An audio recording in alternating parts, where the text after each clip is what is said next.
Hey there, Cancer Sun, Cancer Moon, Cancer Rising. It's Maggie. Welcome to Moonlit Waters. Super happy to have you here today. We're going to take a look at the mid-month of November for you. Primarily, though, we're going to focus on the energy of that eclipse that's happening on the 19th. It is happening in Taurus.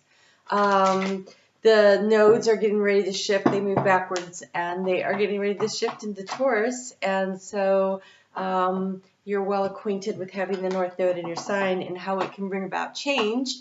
I have a channeled vision for you. When I was getting ready to turn on the camera, what they showed me, they were talking to me about how you did have this North Node recently, back in 2020. The North Node was in your sign, and now you're coming out of the cocoon. So it's this energy of Scorpio season, going deep and transforming. Only you are moving ahead of many people because you've gone through this process recently. And so what I actually saw was a butterfly that comes out of the cocoon and sits there and allows their wings to start drying and fluttering. And it's almost as though you are preparing yourself for flight. And the overall energy you have for this month is courage. And so you can see the yellow there of the solar plexus, and tipped off at the top with the blue of the throat chakra, the truth of knowing who you are and what is important to you. And I think that this North Node moving into Taurus is going to allow you to fly, to soar, is what they're saying, to soar. So we're going to take a look at just some guidance around that energy and how to best utilize it. And you're my first one of the day, so give me a second here to settle into this energy. But it's basically that you guys have struggled through the change. Oh, I've never even seen this card. This is going to be interesting. So, while I'm getting the rest of these cards here, I want to remind you that this is my anniversary of being on YouTube, and so there's an opportunity for you to get a free 2020 year ahead reading. The details are on the community page of my channel. So the overall energy here is mindful group think. Is the stability. Oh. You know, I got this for another sign and it had a different feel to it. This is the group think of your higher self and your spirit guide team. We have here the dandelion at the top. I think it's that's a parasol. It looks like there's a little dandelion fluff, so dreams and wishes taking seed. We've got the rose that's opening. That is definitely the Mother Mary, Kuan Yin kind of energy. We have growth, we have orbs, we have the stopwatch coming up on the hour. It is time. It is time to connect with your spirit guides and follow the direction and the guidance that you are receiving. It is going to take some courage. I think you're going to be making some changes that you were not necessarily thinking you were going to make in your life, but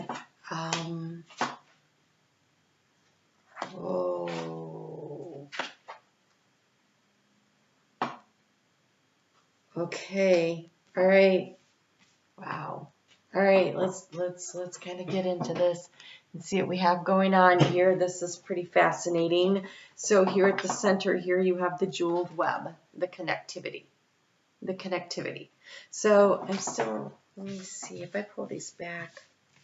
I'm sorry, usually Aries has to deal with me doing this.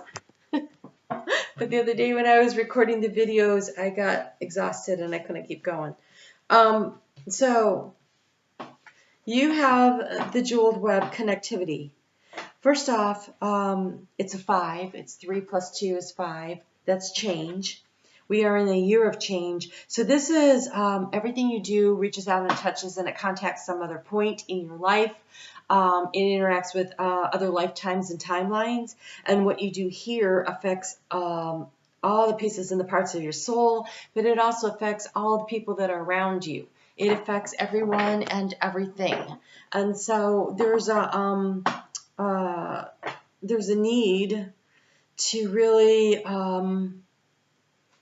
have an awareness. Have an awareness of how much you are connected, because we have groupthink here. So how what you do and say and think and feel affects all the parts around your life. It also affects all the people in your life. And what they say and do is also affecting you. And I feel like there's a need to protect yourself, even though I'm not seeing anything here that really says that. But I'm feeling like this energy of, oh my gosh, everybody around me has all their ideas and their thoughts and their feelings. And how do I maintain my sense of integrity? How do I stay in my space of what is authentically me? And what I believe on a very deep soul level is my mission, my goal, my sacred covenant, my contract with my soul. There is a need to stay really focused on that. And so this full moon eclipse is going to clear space to allow for new growth and new opportunities to come in through the next cycle of the North Node moving through Taurus, which takes about 1.5 years. And so we have dances on 1 foot, balancing act. This is in the area of what you've been thinking about. How do I keep everything in balance? How do I manage all the inflow that's coming in? And you seem to have a lot that's coming through your heart space because you feel overwhelmed. Look at all those waterfalls. There's an overflow there, overwhelmed and plenty. And so I feel like there's a lot of things going on, and you're trying to figure out, how do I keep the balance between what I need and what the people around me that matter to me need? How do I provide enough for them and still reserve for me? It's so I can be in who I, oh yeah, you have straddling worlds.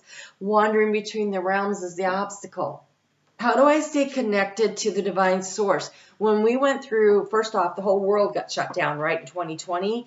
And so that gave us a lot of time to pull our energy in and really focus on the immediate people in our lives and the day-to-day stuff, the minutia of it. And we weren't running like crazy out to run the kids to soccer practice or here, there, whatever. Like everything became very like laser focused on what was going on in and around the family. And it gave a lot of people, and especially Cancer with your North Node transit at that time, they gave you time to really like delve into your spirituality, and you had time to meditate, and you had time to connect in. And now that the world is picking up speed, and it is literally, it is physically, not, this isn't a metaphor, it's physically spinning faster. And so as it's spinning, and it's kind of like we're going through the spin cycle of energy where things that we don't need is spinning off, right? Like when you're trying to dry the clothes and the excess water is spinning out, and we're spinning off the things that don't matter. And but it's hard when it's so fast. How do I stay balanced? How do I find the way to keep my spirituality and my spiritual practices and still take care of everyone else? And I think it's going to come down to you deciding to make a contract with yourself. Like setting aside that time, and for some of us that means getting up at 4 a.m. For others of us, it means that at 8 o'clock at night, when we get the kids in bed, we go take a half hour for ourselves. Like, there is going to be a necessity to figure out what is the space where it is mine and I claim it for my connection to myself. The advice to how to navigate through this, you have the spirit of the river, movement toward adventure. This is being in flow. This is allowing yourself to be in flow with spirit, to honor this commitment that you're making to yourself, to stay in contact with spirit. And so you have the Feast of Plenty. Here we have overwhelm and plenty in the area of what is concerning you in your heart, but in your head, moving forward, you have the Feast of Plenty, and it's choices and their consequences. Choices and their consequences. It is the law of cause and effect coming into play here. It is the laws of cause and effect, also known as karma. And karma is good and karma is bad. It's actually neither, but it is perceived as good or bad. And what it is it's cause and effect. It's the choices and their consequences. It is the Feast of Plenty. You're going to have a lot of options and opportunities coming at you. You have all this overwhelm and plenty. You have choices and their consequences. The Feast of Plenty. You have the groupthink. You with all of this busyness and all these different aspects and areas, and you have so much going on. And yes, you need courage. You need courage to understand that this connectivity that you have, it's really important that you choose for yourself what it is that is your priority and how you're going to assign your time and your energy. What is of value to you? And I do think it's going to take some journaling, actually writing this down and connecting in to do this. In the area of the heart space going forward, you have this beautiful green energy. I don't want you to look at this and think it's the devil, because it is not the devil. This is connecting to Mother Gaia. It's horned cactus, resourcefulness. It has these antennas. All the little cactus, prickly needle things are all drawing in and bringing in guidance from this healing energy in the heart chakra, right where it belongs. This is you really connected, and honestly, I know it's a desert, but in the background, doesn't that look like water, like a sunrise up over the water? This is you replenishing your own self, though, right? Because it is a desert, but the cactus stores its own emotional waters. You have to make the choice and the decision to stay connected. I don't think it's going to be easy to find the time. You're going to have to carve it out. So, we have the card of courage that stepped up, that came out as the overall energy. And this eclipse, the energy outgoing of it, the outcome, the next thing forward, it says perfect storm. But what it says is the courage to step into life. The courage to step into all the information that came into you during the North Node in your sign. And now we've had the North Node in Gemini, which allowed us to be curious about it and do a little studying and figuring out and evaluating. But now it's time to start taking the action steps toward whatever information or things that you learned about yourself that was of interest to you, of value to you during the time of the North Node in your sign. And so Taurus wants you to ground that energy and manifest it into reality. They are the farmers, right? They are the ones that cultivate the seeds into a harvest. And the North Node is going in that sign. So your seed of intention in order to be cultivated into the harvest of what it is you want, and it's not ever easy to till the ground. And ask any farmer, and if you can't find a farmer to ask, Google it. Farming is an adventure every day, because you don't know what the conditions are going to be. You don't know, do you have enough rain? Do you have enough do you have too much rain? Like the whole thing, it's like all this stuff going on. Is it cold enough? Is it warm enough? I mean, it's such science that goes into the timing of things. But it's also related to Mother Earth and the elements. You're being asked to stay really connected to your guides and to your guidance that you received when the North Node, the North Star, was in your sign. And now it's time to step up to the plate and start taking action to manifest those goals, dreams, aspirations that came into fruition.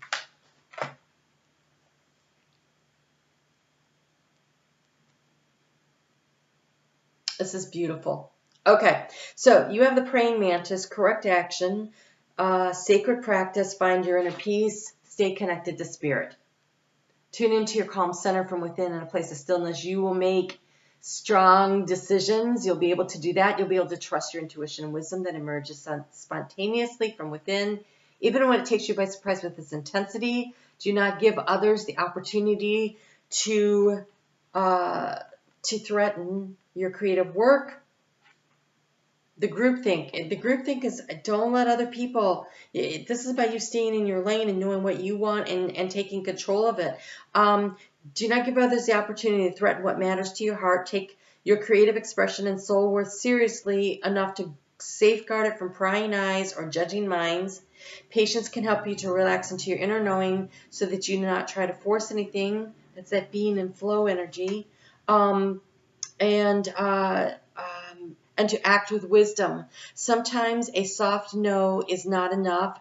You can be forgiving and compassionate, but still understand when to set a firm, unwavering boundary. When the South Node, what you need to release and let go of, was transiting at the same time, North and South. It was in conjunction toward the end there with Saturn. Saturn rules Capricorn, and it is about finding safe, healthy boundaries. And they're asking you to remember the lessons that you learned about creating those. But here again, have the joy and the fun in your life, right? This is about what brings you the joy and the happiness. You have the Canary, delight, joy, surrender. I sing my soul song with joy. Reconnect with your true self. What do you feel, think, or enjoy? What would bring more delight and happiness into your life? Break from your usual routines and give yourself permission to be quiet, to be in solitude, and to heal. You are being asked to create that sacred space for yourself on a very regular, if not daily basis. It is a positive sign that new energies of light are emerging, happiness and expressiveness, the butterfly coming out of the cocoon. You're well on your way, but you need time to strengthen your wings enough to fly and to soar. And we have the penguin. And the penguin says to pace yourself, specialization in choosing what matters. You have the feast of plenty, right? Choices and consequences. And here it says choosing what matters. So you're being asked to courageously step into your soul path and your soul journey by being discerning, staying connected to spirit to figure out what it is that are your next steps. You don't have to know everything. You just need to start to figure out your next ones. You are healing your relationship to conscious mothering and find creative ways to express the mother energies within. Well, there's a Cancer card ever. Whether there are children around you or not, you have a talent and a higher purpose that you can develop if you so choose. Trust that any sacrifices made for the soul expression will be worth it. Upgrade old fantasies to more authentic dreams and aspirations that feed your soul where it is now. Where is your soul now? What does it need now? Focus on what matters most to your heart. Embrace the depths within your soul. Give yourself permission to commit totally to your higher purpose, and you will make exceptional progress. You will make exceptional progress. Have the courage to step into your own authenticity. Make that sacred contract with yourself to stay connected to spirit. And you will be guided and you will be protected along the way. And if you're wondering, should I go this way or that way? The answer is, which one brings the joy? Always move toward the joy and you will get it right every time. Okay? You guys take good care. I will see you back here for the weeklies. These are really intense. I understand that. It's not the normal reading at all, but it's what Spirit wanted to do, and I just follow directions on this. All right, you guys take good care. I'll talk to you soon.